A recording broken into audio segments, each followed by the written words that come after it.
The Dance of the Dragons is a poetic name for a savage struggle for the Iron Throne of Westeros, fought between the two rivaling branches of House Targaryen, Rhaenyra Targaryen and Aegon Targaryen, the Elder. The conflict began when King Viserys Targaryen died. His body was discovered by a servant. The servant ran to inform Queen Alicent. She went at once to the king's bedchamber, accompanied by Ser Criston Cole. Once they confirmed Viserys was dead, Her Grace ordered his room sealed and placed under guard. The servant who found the king's body was taken into custody to make sure he did not spread the tale.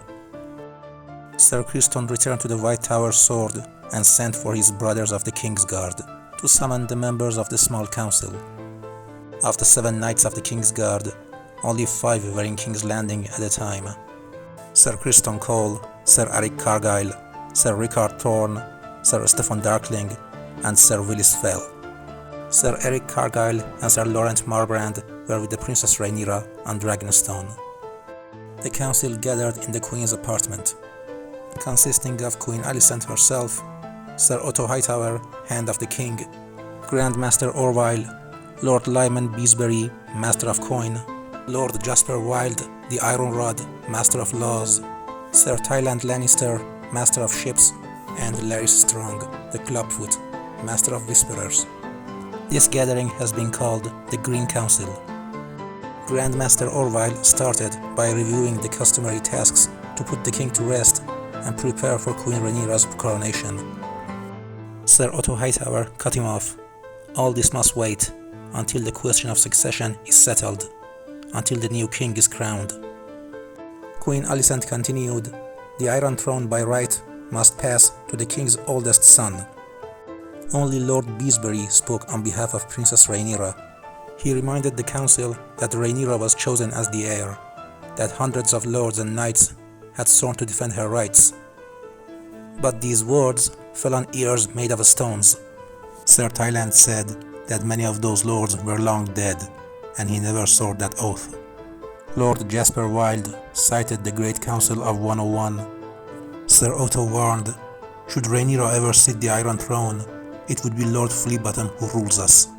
My own head would be the first cut off, but your queen will soon follow. Queen Alicent continued, they will show no mercy to my children either. They have a better claim than Rhaenyra's bastards, and bastards are monstrous by nature. Ser Criston Cole spoke up. Should the princess reign, Jacaerys Velaryon would rule after her. 7 save us if we seat a bastard on the Iron Throne. They will turn the Red Keep into a brothel. No man's daughter will be safe, nor any man's wife. Even the boys.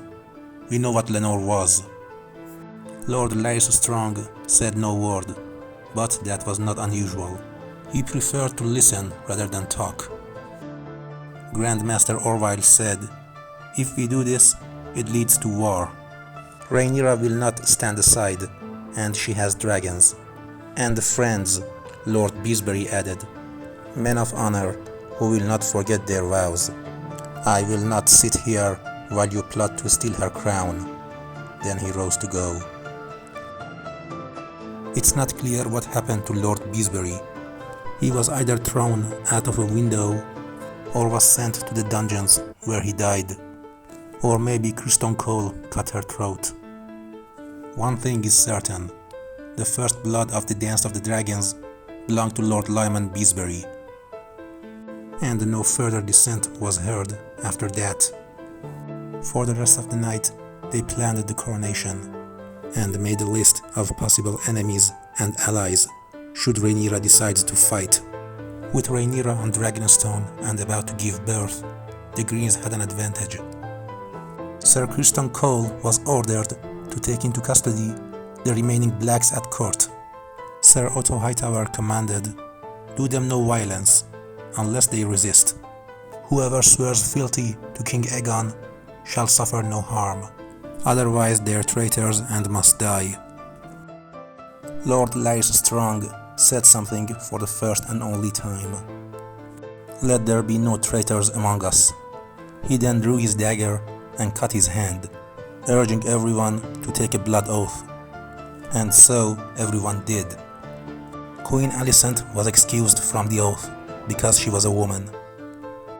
Prince Aegon at first refused to be a part of this, but Ser Criston reminded him that Rhaenyra must surely kill him and his brothers if she sits the Iron Throne.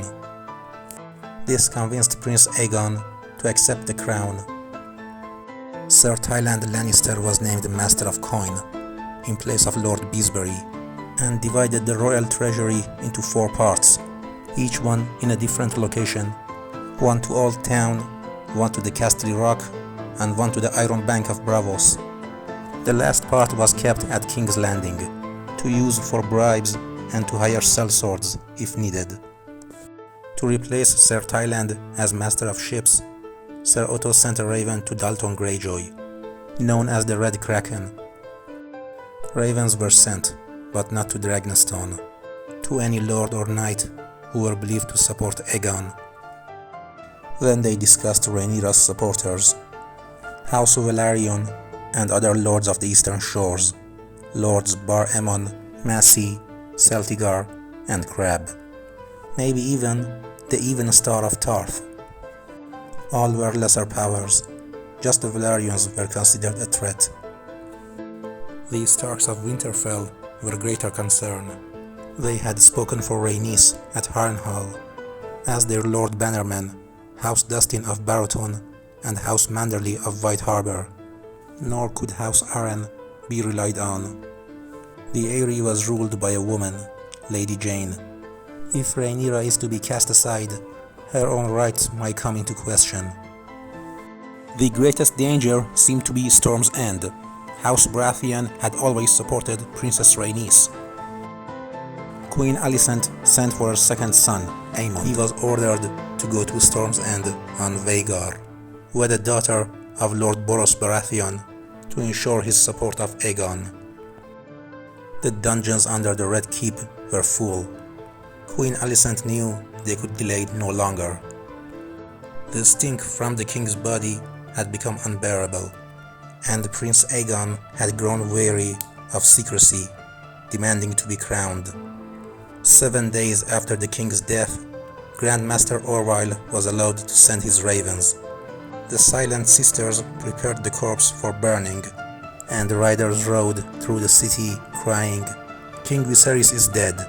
Long live King Aegon." The Dragon Pit was chosen for coronation. Sir Criston Cole placed the iron and ruby crown of Aegon the Conqueror on the head of Aegon the Elder, naming him Aegon of House Targaryen, second of his name, King of the Andals, the Rhoynar, and the First Men, Lord of the Seven Kingdoms, and Protector of the Realm. Queen Alicent placed her own crown on the head of her daughter, Alayna, then bowed her head and said, "My queen." Tens of thousands cheered so loud that they shook the walls of the Dragon Pit.